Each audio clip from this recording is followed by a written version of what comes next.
মার্কিন president Donald ট্রাম্পের মধ্যস্থতায় ভারত ও পাকিস্তান যুদ্ধবিরতিতে সম্মত হওয়ার কয়েক ঘণ্টার মধ্যেই দুদেশের মধ্যে আবারও উত্তেজনা দেখা দিয়েছে।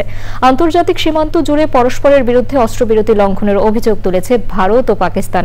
যুদ্ধবিরতির পর ভারতের শহরগুলোতে ব্ল্যাকআউট কর্মসূচি প্রত্যাহার করা হয়েছে। স্বাভাবিক ছন্দে ফিরছে দুই দেশের সীমান্তবর্তী এলাকার মানুষের জীবন। লায়লা নওশিনের রিপোর্ট। বান্ডেল থাকলে প্রতি সেনমানিতে টাকা বাঁচবে।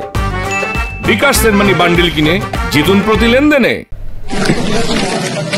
কয়েকদিনের উত্তেজনার পর শনিবার বিকালে মার্কিন প্রেসিডেন্ট ডোনাল্ড ট্রাম্পের মধ্যস্থতায় যুদ্ধবিরতিতে রাজি হয় ভারত ও পাকিস্তান। এ নিয়ে নিরপেক্ষ স্থানে আলোচনা করতে দুই পক্ষের সম্মতির কথাও জানান মার্কিন পররাষ্ট্রমন্ত্রী মার্কো রুবিও।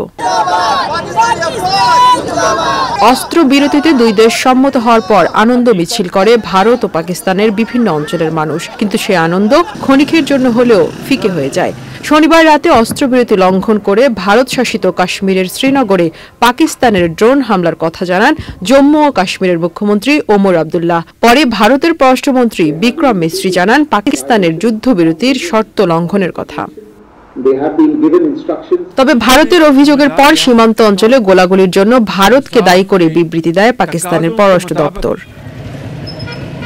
এর আগে শনিবার বিকালে মার্কিন প্রেসিডেন্ট ডোনাল্ড ট্রাম্প সামাজিক যোগাযোগ মাধ্যমে জানান ভারত ও পাকিস্তান যুদ্ধবিরতিতে রাজি হয়েছে।